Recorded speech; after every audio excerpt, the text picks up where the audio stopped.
10, VLS go for main engine start. 6, 5, 4, 3, 2, 1. And booster ignition liftoff of Space Shuttle Discovery, taking the space station to full power for full science.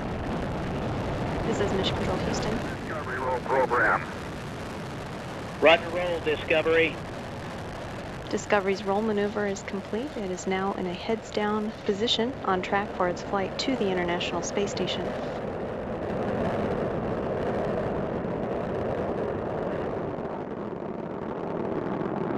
Discovery flying 365 miles per hour, 1.5 miles in altitude, 7 miles downrange from the Kennedy Space Center.